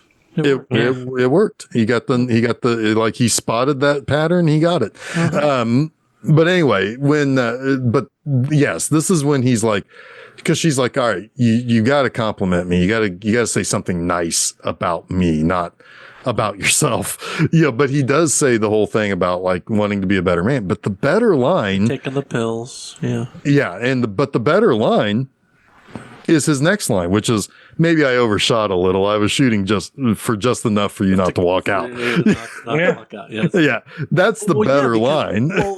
Well, it's a perfect follow-up line. Because it eases the tension a little bit. Because she doesn't exactly know how to react to and honestly the nice thing he said. It makes him feel more human than anything else he's ever said. It's levity. Is what levity. It is. It's right. levity. Yeah. Yeah. The first line is what you put in the trailer. Honestly, sexier than a good sense of humor. Right. And the first line is what you put in the trailer. The second line hammers home he's about to win his third Oscar. Yeah, I mean, yeah, probably. But yes, he fucks up. But then he fucks up. He's not. She goes over and kisses him. There's a whole thing about that, but we don't need to belabor it. She kisses him, and he kind of freaks out. It's not like a full-on like Rain Man moment, but it's probably part of it. And he is unable to process in that moment, and he does what he's always done, is he puts his defenses up, and he makes a comment about a reason she's on the trip is because he thought maybe she could cure the Simon of his gayness, and that might sleep together, which is like. So I was so mad. That was the moment I was convinced you were going to hate this movie, which is kind of funny. It's just like, but it's also kind of humorous. It's perfect Melvin. It is. But if we're talking about, he would sabotage himself in this moment. If we're talking about his defenses, right? This is a defense in a different way. Yeah, he's not ready to be vulnerable in this way. Yes. Yeah, and he does, and also it's like someone's tongue in his mouth, right? This is for a guy who has some. This is a man who has germaphobe. to wash his hands 5 times with a different bar of soap every time he comes home. Yeah, it's hard, and yeah, it's hard to like identify with Melvin. It's almost we can grant him impossible to, this, right? We can grant him, but that's this. kind of part of what's great about this movie is you sort of like forces you to identify with him. You begrudgingly like him, but you're also like so fucking frustrated by him. Yes. Yeah. Because you want him to be the better man that he says he wants to be. But it's baby steps. Yeah. And it's like, oh, so we're already ready to run. Oh, nope. He just fell on his face. It's like, what about Bob? But yes, exactly. Detailed. Baby steps. Yeah. Right. Oh. So then that's a movie that Bill Murray is not the straight man in. No. Richard Dreyfuss nails it. Yeah. Nailed it. Get the hell out of there, you. Sorry. So Helen Hunt leaves. He did the thing he didn't want to do. He made her walk out, and she goes back to the hotel, and she ends up, talking to Simon, and then going to get a bath. And in that moment, Simon sees her. This is kind of a little contrived, but whatever. He sees her in one of those moments that They set it up, though. Yeah, they set it up. They told us that's what he's looking for. She's like half naked, about to get in the bath, and he sees her, and he's like, "Hold the pose," you know. I like that she lowers the bath towel a little bit. At first, she's embarrassed, but then she's kind of like, but she does in that whole scene get exactly what she's been craving, right? Real affection, real physical affection, attention. Also, like admiration, like making her feel comfortable in her own body. Well, it's the sort of her own femininity. Like somebody's appreciating her as a woman, and it's not physically, but in a non-sexual way, right? And everybody wants to feel like that they are pretty or handsome or attractive to somebody, even if you don't want it doesn't have to be sexual, right? Exactly. I will say the way she lowers the towel and all that is like,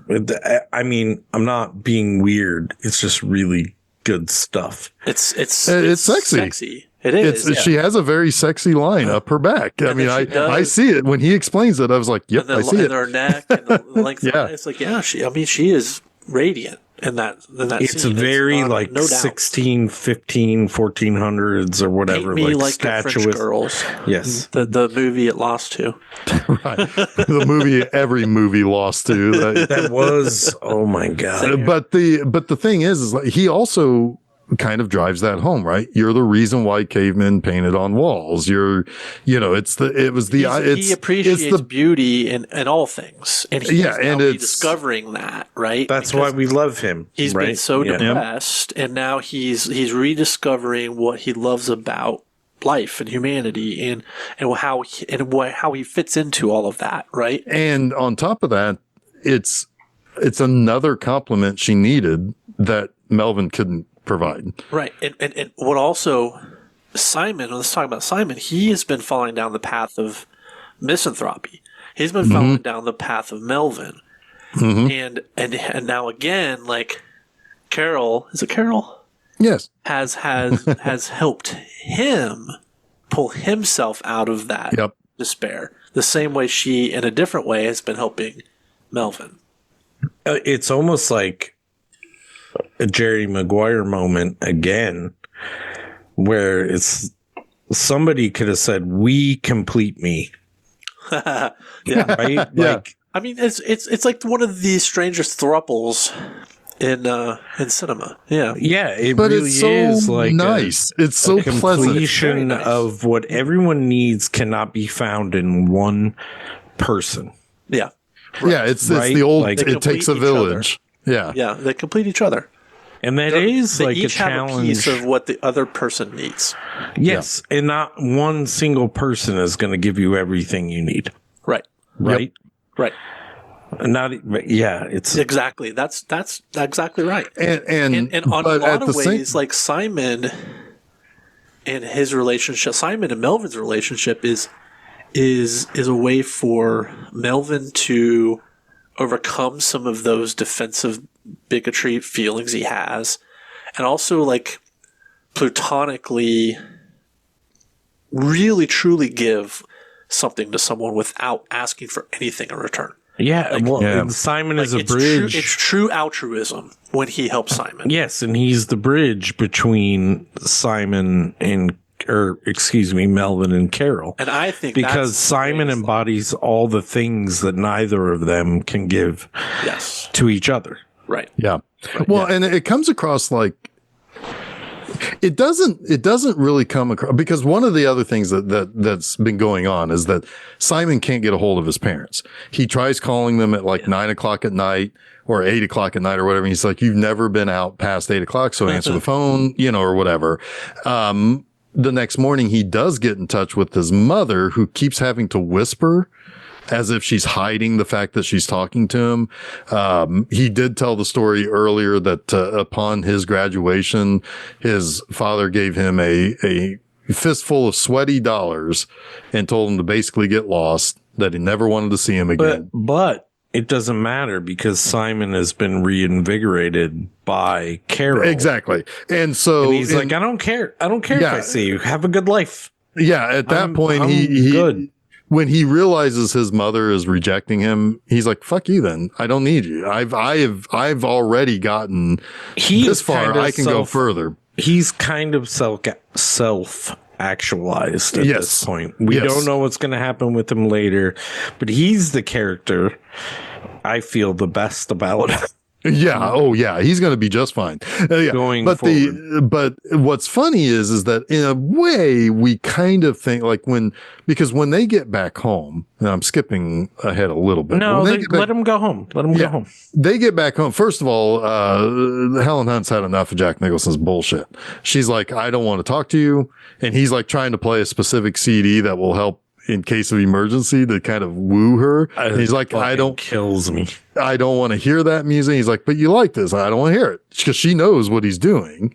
And she knows what it'll do to her. Exactly. And so, but basically they get back and Simon's been worried about like, I don't know where I'm going to stay. Although, Cuba Gooding Jr.'s character says that, he's got a bead on something, but,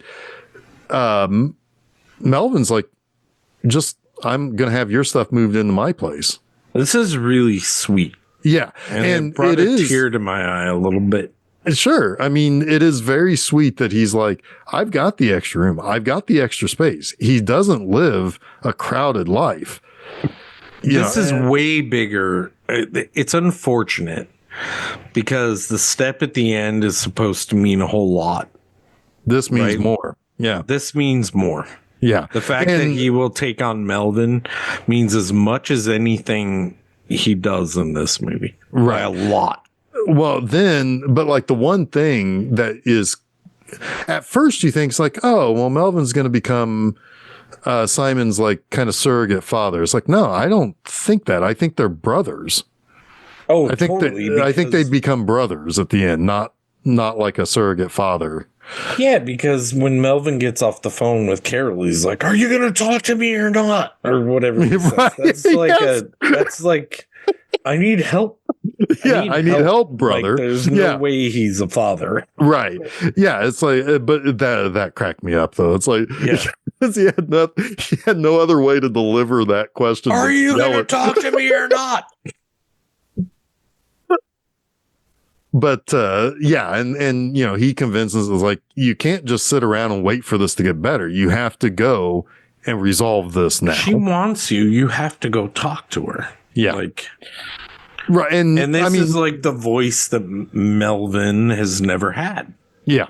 And it's almost like an internal, right? Like it's almost internal. It's like the kicking in of the internal voice that tells you what you need to do, not what you always do. Yeah. But it's like, but at the same time, she has also said, it's like, I don't like how I feel when I'm around you, which is either. Yeah. I mean, that is about as bad as a thing that somebody could, there's nothing as good that she has heard from him that is as bad. Yeah, that imagine, she has said to him that really means something. Minding for compliments and then never knowing when someone's going to say one of the worst things that's ever been said to you. It's demoralizing. Yeah. And it's like as good as his one line was about how he wants to feel like a better man, or he wants to be a better man, this is worse on the other end of the spectrum. Like she means it. She does not feel good around you. Yeah. What's interesting about this is that we're forced in a way to feel like Carol is a good person. Mm-hmm. Right? A decent person. Like what he says that here coming up. Forget what he says, but we're forced to think of her in that light. But it's only in respect to what other people are. She might be on the other side of a good person. Right? Mm-hmm. She might not be a good person. I don't know if she is. I love what she thinks about her child. She lives a hard life. She works hard. Yeah, I mean, there's very good things about her. Like, I do not disagree with that. But we don't know what she thinks about anything. For the most part, we have seen her through the filter of the other two. But she also seems to care about people. Like she cares about Simon and his actual story. I'm not discrediting her.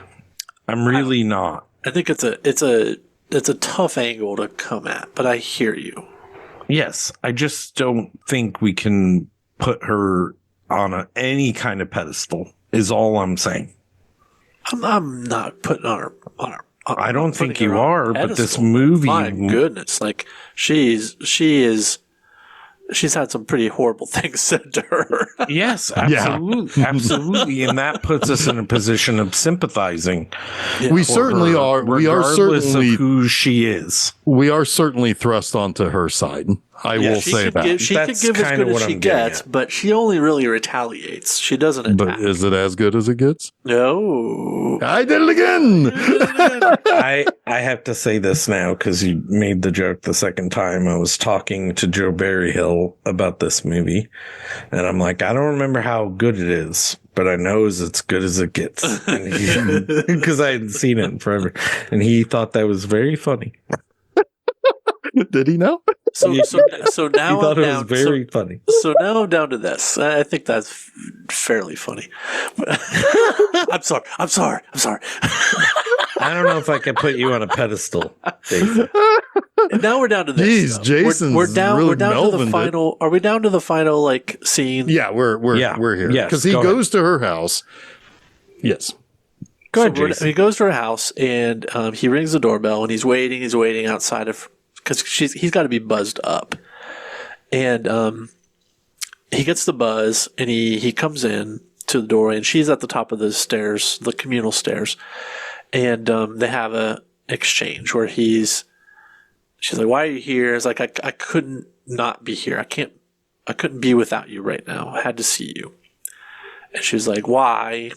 And he's having trouble articulating it, but he says that I'm even happier outside your door on your stoop, ringing your doorbell than I am at home alone. It's like it's very sweet. Like he's trying to express that he needs her in his life. And there's a really corny moment with the mom where like Helen Hunt, Carol, she starts to basically tell him why they can't be together. And, why can't I just have a normal, sane man in my life? And her mom like sticks her head out and is like, there are no normal men like you. There's no perfect man is actually what she wants. And she's like, oh, I'm sorry. And then she slinks back into the apartment. It's like, oh, I could have done without that. But anyway, they decide to go for a walk. And they go for a walk and they have more conversation. What do they say in that moment? Like, well, he says like, I know a place around the corner that has good rolls, and they're about to open up here in a few minutes. So like, let's go for a walk. It won't be weird if we're walking at 4 a.m. to get rolls. Yeah. And and basically this is when he tells her that It's like because she again kind of wants, he's like, I'm going to give you a compliment, but you got to let me get there. You got to let me.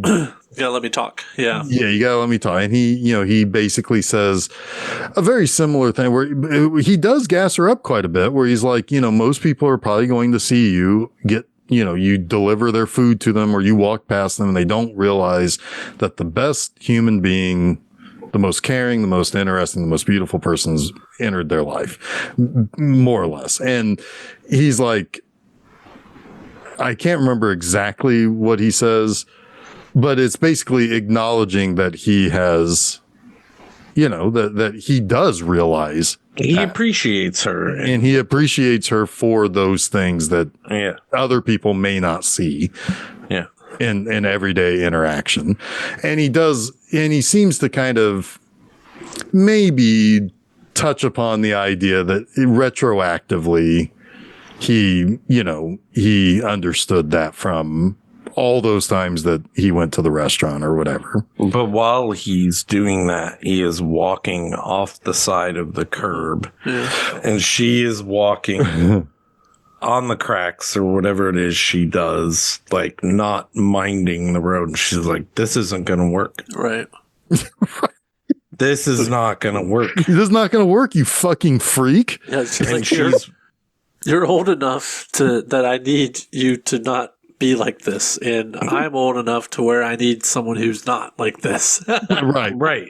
And what derails that is a light going on in the roll place, and they walk in there, and Jack kind of has a moment where he's like, "Holy shit!" He opens the door for her. Yeah. And he's standing on the bricks. The cracks. Yeah. And that is kind of like our indication that he might get better, but she's already told us what's important. Their relationship is not going to work. That's the way I see this. I don't like the kiss in this scene, but I don't. Oh yeah, he does too. Yeah, because he like gives her a kiss, and he's like, "I can do better than that." Oh yeah, and he smushes his face. She's like, "Yes, it was better." And I was like, But this is a relationship. I agree with whoever agreed with me. I think it was you, Jason, at the beginning, and maybe Jeff agrees with this. I don't know. Is that this is a sweet moment for both of them that will probably lead to healing in some respects, but not for them together. Right? Yeah. Like I don't see them together, but I see both of them having a better life. Like yes, I agree. And I think they might remain friends, but imagine like Melvin around her kid like 8 hours a day or whatever. It's going to be a fucking disaster, man. No, and at first it's going to be nice. Unless the kid is like the dog. Which is kind of like he's gonna feed him bacon. Yeah, he's kind of hinting at a possible relationship with the kid. Well, I can kind of see that. Like he might honestly put on his no pun intended, but his kid gloves, around her son. Yeah, yeah, he's capable of it. I mean, he didn't. He didn't shove the dog down the garbage chute anymore. Right. Well, and to a certain extent, it's like, while she is correct that she doesn't need him talking to her son the way that he didn't really say anything terrible to. No, his lessons would be probably warranted. They just weren't at the time that he said them. Yeah. When he showed up out of the blue at her house. Yeah, it's like, who the hell is to say he's hungry? But in the proper context, if it had been not that scenario and more of they knew each other well enough to where if he was in the neighborhood, he's like, hi, just stop by to say hi. Hey kid, say hi when I talk to you. Melvin knows decorum in a sense. Like, sure. Yeah. He does now, at least. I do want to say two things, or at least one. Two moments in this movie which I really loved, and both are kind of funny Melvin moments. is when he was like, "Oh, I got a soundtrack for the road," and YMCA started. Yes. And he's like, "Just kidding." That's funny. I mean, That is really fucking good. Yeah. It's funny as hell. And then later, more of a sweet moment, kind of like almost like glossed over, is when he forgot to lock the door. Yeah. Yeah. When he goes to the door and he's like, "I forgot to lock the door." And he mentions like that it is out like loud gross. to Simon. Yeah. Go ahead, Jason. He mentions it out loud to Simon. He doesn't internalize it. Right. It's like he's sharing the moment. Yeah. Yeah. Yeah. It's is really growth. good. It is great. Yeah. Oh, when he's like, well, the best line in the movie. Have we talked about it? What is it? I think it's when he introduces Simon to his new bedroom, and Simon is like, you overwhelm me. And he tells him that he loves him. And Oh, yes. at the beginning of this movie, Jack would have absolutely like tore into him, right? Yeah. But he says, I really wish if If that did it for me, I'd be the luckiest man in the world. Man in the world. It's like, I mean, That's really that to me is like the knock me over line of the movie. That was, I believe that was another trailer line where he was like, because he delivers it, because he thinks about it. He considers it for a moment. And then he says, and it's like, I think he really meant that. I think he really, really mean that. He does. He does. Absolutely. Like in the trailer, it probably doesn't play that way, but in the It plays as another laugh. in context, it plays really well. Yes, because we've learned how he's, and you're right, Jason. That movie kind of made me, or that line made me teary eyed, which happened way more in this movie. I'm kind of getting teary eyed. Think about it. Yeah, it happened way more in this movie than I expected. Where I was just kind of like, "Oh, I'm welling up." Yeah. Which is not. It's usually like a one-time movie. This movie, it was like probably 2 or 3 times. Yeah. And that's good because it is good. It's like if a movie can do that to you, if a character can do that to you, a character like Melvin can do that to you, it's pretty good writing. It's pretty good. Yeah, and it's powerful. And we should never ever take anything away from Jack, but I do really think it's the message in that. And the way that Jack delivers it actually helps, but like understanding what you're looking at, there's a lot of understanding in that line. There is, and it's another one of those kind of Academy Award winning moments. Like that's the one from the trailer that fits. Yes. Because a lot of the stuff from the trailer was a little bit like surly. His barbaric. That's like side. trying to play itself off as surly, but actually has a lot of emotional impact. Because he really does deliver it like the other lines. Right. Yes. He doesn't. There's a softness to it. Yeah. Yeah. Yeah. Yep. Good shit. Yeah. When I believe this is, if I remember correct, when Jack Nicholson won the Oscar for this, he did a thing where he got up on stage and he pretended like he was walking over and around cracks. Oh, that's funny. On his way to the microphone. I hope so. Yeah. I fucking hope so. If it wasn't this movie, that would be weird. Right. This was his next to last nomination, or no, he was nominated for About Schmidt, right? About Schmidt, and then I think he was nominated for The Departed, and that's been it. He was nominated for About Schmidt? Yeah. Uh-huh. Yeah. That movie's not that good, is it? I don't know. That one is really good. That is really good. Time, but I mean, I've not seen. Well, I have seen an Alexander Payne movie that's not very good, but that one is pretty good. Most of his movies are pretty good. I'm gonna have to revisit that because it did feel like a cash in. We saw that in the theater together, Jeff. You and I. Yeah, I think so. Yep. Remember, we were. I probably was like, hey man, we put together About Schmidt. You want to go watch it at AMC? Yeah, pretty sure. And yeah, it was he and Kathy Bates are really good in that. Kathy Bates. She was nominated too. Yes. Well, those are 2 astounding actors. Yeah. Yeah, she lost to Catherine Zeta-Jones. Put it on next January for the Chicago. Yeah. Put it on next Chicago. Next January for the A movie. Yeah. Well, yeah. If we do it, then we've got a lot of Muppet movies to watch. We got Muppet movies. We got Schmidt movies. We got there are some really good Jack Nicholson stuff that I want to bring here too, like The Last Detail. I mean, hell, we haven't even talked Easy about Rider would be great. We haven't even talked about a few out good of 3 men. branches of government working for us. That ain't bad. Like we haven't talked about a few good men, right? Nope, we haven't got a few good men. I tell you, the one that I don't think that I know Jeff appreciates, but I don't think a lot of people appreciate is The Crossing Guard. Crossing Guard, that's Blood really and Wine. good. Yeah, Crossing Guard's really good. That's a hard movie though, man. I know that's but Blood and Wine is all right. Blood and Wine's good too. That's really good. Yeah, there's some good ones still left. The Pledge. Yeah, The Pledge is good. He had some really his 90s were really good, other than Mars Attacks. Man Trouble. But he was great in Mars Attacks, even though that movie sucked. Yeah, he's good in Mars Attacks. He knows what he were like really good. I don't think Mars Attacks sucks, but it's not good. That's all. That's all I'll say. That's fine. That's fine. It's definitely not good. I can agree on that.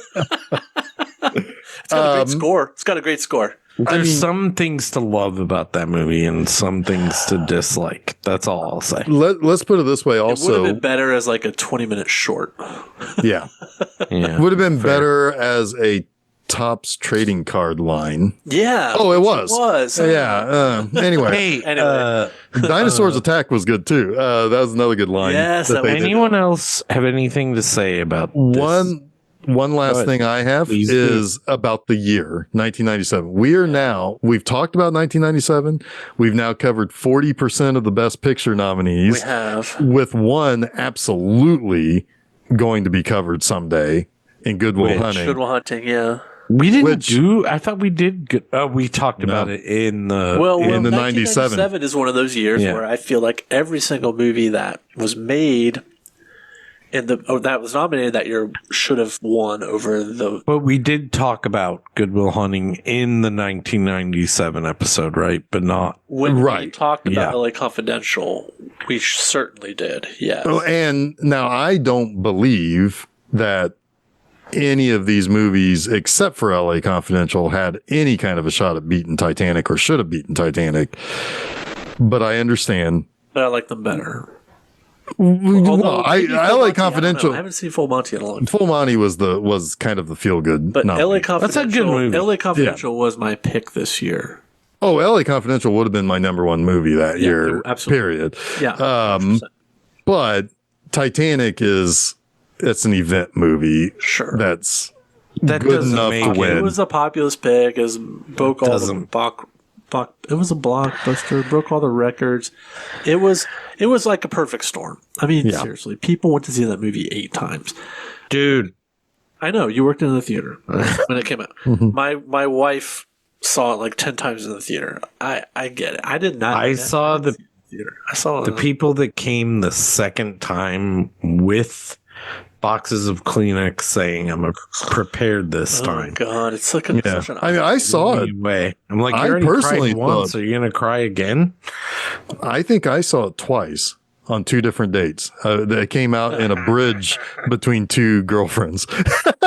So I saw it with one before that relationship ended and saw it with somebody else when that relationship started. I know we talked about this too, but like this year was fucking stacked.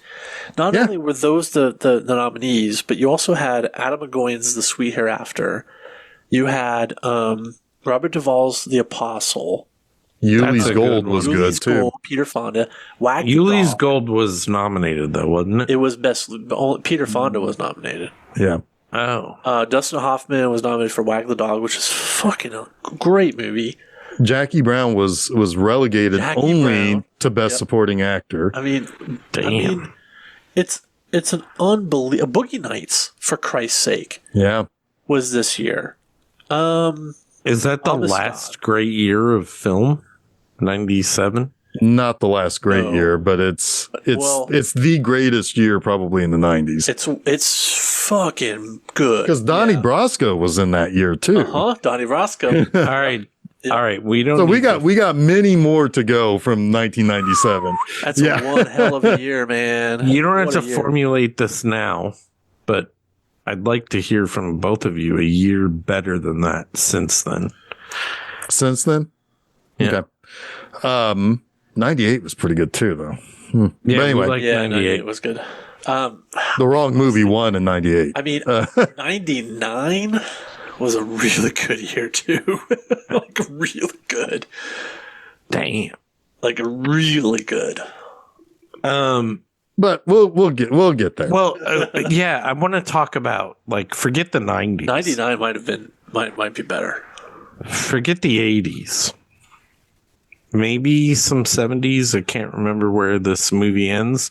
But next week, we're going to talk about, again, the history of cinema in a way when we discuss Babylon. Ooh, yay. A movie that's got one of, I think, the top 5 lines or monologues in the history of film. I mean, go ahead, Jason. I'm gonna go an extra mile on this. I'm gonna watch Singing in the Rain before I watch Babylon, and then bring a little bit of that to the game. So interesting. Come join us. Yes, I just want to say quickly, this movie blew me away. We'll talk about it more later. It's a movie that, I didn't think I was going to like, honestly, but we'll talk more about that. And I've gone all over the map on it. So, so I'll be looking forward to revisiting it. I'm excited to talk about this because it has a lot. There's a lot to it. Yes. Go ahead, Jeff. And it's take it away. one of the best damn scores. Oh my god! It's a really good score. I wanted that to win the Oscar, and it didn't. It's amazing. It was goddamn Dune. Fucking lost the Dune. Bullshit. Right? Did it lose the Dune? Anyway, it doesn't matter. It lost, but it shouldn't. It lost. It shouldn't have. I will say also that I'm looking forward also to talking to you guys about it. We have not really officially have talked about this movie. No, you did. So I did, but the three of us together, I'm really looking forward to that. Okay. So yes, that is Wednesday the 8th. Babylon. Go to filmseizure.com, find out where you can listen to it, all the places you can follow us, all that good stuff. This upcoming Monday, also at the same place, it's the kickoff of Godzilla month, but a very special Godzilla month on Monster Mondays. It's the final 4 Godzilla movies I have not yet covered on Monster Mondays. Yeah. So closing another chapter there. And we start with the one that's make it or break it for most people, and that is All Monsters Attack, where Godzilla is really not technically in the movie. But it's got all monsters. No, attack. wait. Yeah, but it's about a little kid making friends with Godzilla's son. Oh yeah, and learning how to stand up to bullies. No, not Godzuki. Minya. I don't like yeah. Oh yeah. No, Jason would not like that one, but I still find 3 things I like about it. Well, I don't care. That's because it's positive. And if you go to my letterbox, I ranked all the Godzilla movies. It is not my least favorite Godzilla movie. Oh, anyway, I'll have to check that out. Anyway, so that is that is Monday the 6th, filmseizure.com, all that good stuff. This upcoming Friday at my website, bmovieenema.com, it is the beginning of Pia Zadora month with the infamous Butterfly. Ooh. So, James. That month ends on a high note. So. Yes, it does. It certainly does. Actually, it's a 3-2 split in favor. 2 movies I actually like quite a bit. One movie is so bad it's good. Oh. But it's not Butterfly. That movie sucks. And it sucks because it's James M. Cain who wrote The Postman Always Rings Twice. So you would expect quality, and it ain't there. Anyway, so that is at bmovieenema.com. Until then, you guys make me want to be a better podcaster. I'm Jeff Arbuckle. I'm Chuck Moore. I'm Jason Oliver, and you have been listening to Film Seizure.